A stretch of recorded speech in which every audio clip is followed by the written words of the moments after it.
Welcome to రాజనీతి. ముంబై నటి model Kadambari Jethwani case గురించి చాలామందికి అంటే ఏమైంది ఆ కేసు అని అడుగుతూ ఉన్నారు. చాలామంది నాకు కూడా ఫోన్లు చేస్తూ ఉన్నారు. ఏంటి జత్వానీ కేసు ఎంతవరకు వచ్చింది, ఏంటి ఏమైనా మధ్యలో ఆగిపోయిందా, ఇలాంటి ప్రశ్నలు వస్తూ ఉన్నాయి. ఈ కేసు పురోగతి గురించి చాలా ఆసక్తిగా ఉన్నారు అందరూ. ఇక్కడ ఈ కాదంబరి జత్వానీ కేసులో సజ్జన్ జిందాల్ దగ్గర స్టార్ట్ అయింది. ఆ సజ్జన్ జిందాల్ కోసం జగన్మోహన్ రెడ్డి తన పోలీస్ పరివారాన్ని పంపటం, వాళ్ళందరూ ఆవిడని తీసుకురావటం, ఇవన్నీ అందరికి తెలిసిన విషయాలు. అయితే ఇప్పుడు మాత్రం కుక్కల విద్యాసాగర్ దగ్గర నుంచి ఈ కేసు దర్యాప్తు జరుగుతూ ఉంది. సజ్జన్ జిందాల్ సీన్లో లేడు. సో సజ్జన్ జిందాల్ దాకా ఒకవేళ ఈ కేసు వెళ్తుందేమో అని అతని కోసం కేంద్రంలో భారతీయ జనతా పార్టీ పెద్దలు ఎవరన్నా మళ్ళీ ఈ ప్రభుత్వం మీద, రాష్ట్ర ప్రభుత్వం మీద, చంద్రబాబు నాయుడు గారి మీద ఏమైనా ఒత్తిడి తెచ్చారా, అలాంటి ఒత్తిడి తెచ్చిన పరిస్థితులు ఉంటే ఈ కేసు మళ్ళీ మధ్యలో ఆగిపోతుందా, ఇలాంటి ప్రశ్నలన్నీ కూడా వేస్తున్నారు చాలామంది. చాలా అనుమానాలు వ్యక్తం చేస్తున్నారు. ఎందుకంటే సజ్జన్ జిందాల్ బ్రదర్ వచ్చేసి బీజేపీ ఎంపీగా ఉన్నాడు, నవీన్ జిందాల్. సో అందుకని అట్నుంచి ఏమన్నా ఒత్తిడి వచ్చిందని చాలామందికి అనుమానం. అంటే ప్రజలు ముఖ్యంగా కూటమి కార్యకర్తలు చాలా క్లోజ్గా అబ్జర్వ్ చేస్తూ ఉన్నారు. ఏం జరుగుతుంది, ఏంటి, ఏ రోజుకి ఆ రోజు డెవలప్మెంట్ తెలుసుకోవాలనే ఆసక్తితో ఉన్నారనమాట. సో అందులో భాగంగానే చాలామంది అడుగుతూ ఉన్నారు, ఫోన్లు చేస్తూ ఉన్నారు. సరే, ఈ విషయం ఏంటంటే ఇక్కడ సజ్జన్ జిందాల్ని పక్కన పెట్టారు. సజ్జన్ జిందాల్ ఈ కేసులో లేడు. అసలు ఆ కేసుతో మనకు సంబంధం లేదు. అది బొంబాయిలో నమోదైన కేసు. ఇక్కడ ఏంటంటే కుక్కల విద్యాసాగర్ అనే వైసీపీ నాయకుడి ఫిర్యాదు మేరకు నన్ను మోసం చేసింది జత్వానీ అని చేసిన ఫిర్యాదు మేరకు ఆంధ్ర పోలీసులు ఐపీఎస్తో కూడిన బృందం వెళ్ళి పట్టుకొచ్చింది. సో ఇక్కడి నుంచి కేసు స్టార్ట్ అయింది. నన్ను అక్రమంగా అరెస్ట్ చేశారు అని ఆవిడ ఫిర్యాదు చేసింది ప్రభుత్వం మారిన తర్వాత.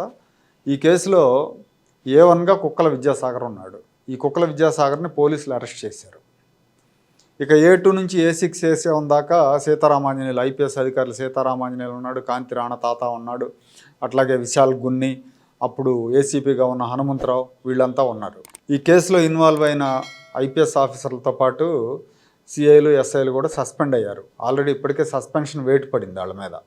అయితే ఇంకా అరెస్ట్ చేయలే ఈ పోలీస్ అధికారులని. వీళ్ళు అంటే సీతారామాంజనేయులు కాదు కానీ ఈ కాంతి రాణా తాత, విశాల్ గున్ని వీళ్ళు ఏం చేశారంటే హైకోర్టుకి వెళ్ళారు ముందస్తు బెయిల్ కోసం. హనుమంతరావు కూడా వెళ్ళినట్టున్నాడు, ఏసీపీ హనుమంతరావు. ముందస్తు బెయిల్ ఇవ్వండి, మమ్మల్ని పోలీసులు అరెస్ట్ చేస్తారని చెప్పి కోర్టుకు వెళ్ళారు. ఆ సందర్భంగా వాళ్ళు ఏం చెప్తున్నారంటే ఈ కేసులో విచారణకు మేము సహకరిస్తాము, మమ్మల్ని అరెస్ట్ చేయకుండా ఆదేశాలు ఇవ్వండి అని చెప్పి కోర్టుని అడిగారు. వీళ్ళ తరపున వాదించిన లాయర్లు కూడా వాళ్ళు కోర్టుతో ఏం చెప్పారంటే ఆ రోజున జత్వానీ మీద ఒక ఫిర్యాదు నమోదైంది, ఆ ఫిర్యాదు మేరకు వెళ్ళి పట్టుకొచ్చారు. ఆ కేసు ఇంకా పూర్తి స్థాయిలో విచారణ జరగలేదు, ఆ కేసు పెండింగ్లో ఉంది. పెండింగ్లో ఉండగానే ఈ కాదంబరి జత్వానీ ఆ కేసు దర్యాప్తు చేస్తున్న పోలీస్ అధికారుల మీద ఫిర్యాదు చేసింది. ఆవిడ ఫిర్యాదును బేస్ చేసుకొని ఇప్పుడు వీళ్ళని అరెస్ట్ చేయడం అనేది సరికాదు అని ఈ పోలీస్ అధికారుల తరపున లాయర్లు హైకోర్టులో వాదించారు. వాదించడమే కాకుండా మీరు విచారణకు సహకరిస్తారు మా క్లయింట్లు, అట్లాగే మీరు ఏదైనా కోర్టు ఏదైనా షరతులు పెడితే ఆ షరతులకు కూడా అంగీకరిస్తారు, కాబట్టి అరెస్ట్ చేయకుండా ముందస్తు బెయిల్ ఇవ్వండి అని చెప్పి ఈ పోలీస్ అధికారుల తరపు లాయర్లు హైకోర్టుని అడిగారు. ప్రస్తుతానికి వీళ్ళ బెయిల్ పిటిషన్ మీద కోర్టు ఇంకా నిర్ణయం తీసుకోవాలా. మేము నిర్ణయం తీసుకునే వరకు కూడా మీరు తొందరపాటు చర్యలకు పాల్పడొద్దు అని చెప్పి పోలీసులని హైకోర్టు న్యాయమూర్తి ఆదేశించారు. ఈ కేసుకు సంబంధించిన జత్వానీ కేసుకు సంబంధించిన ఇప్పటివరకు ఉన్న అప్డేట్స్ ఇవి. రేపు అంటే గురువారం మళ్ళీ దీని మీద విచారణ జరుగుతుంది.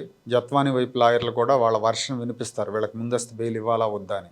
ఒకవేళ కోర్టు కనుక ముందస్తు బెయిల్ వీళ్ళకి ఇవ్వకపోతే ఈ పోలీస్ అధికారులందరూ కూడా అరెస్ట్ అయ్యే అవకాశం ఉంది. వాళ్ళ ముందస్తు బెయిల్ ఇస్తే కనుక ఆ షరతులకు లోబడి వీళ్ళు విచారణకు సహకరించాల్సి ఉంటుంది. కాబట్టి ఈ కేసులో పురోగతి ఉంది, ఈ కేసు నడుస్తూ ఉంది, ఎక్కడ కూడా కుంటుపడలేదు. కాబట్టి ఎవరు కూడా దాని గురించి అంత కంగారు పడాల్సిన పని కూడా లేదు.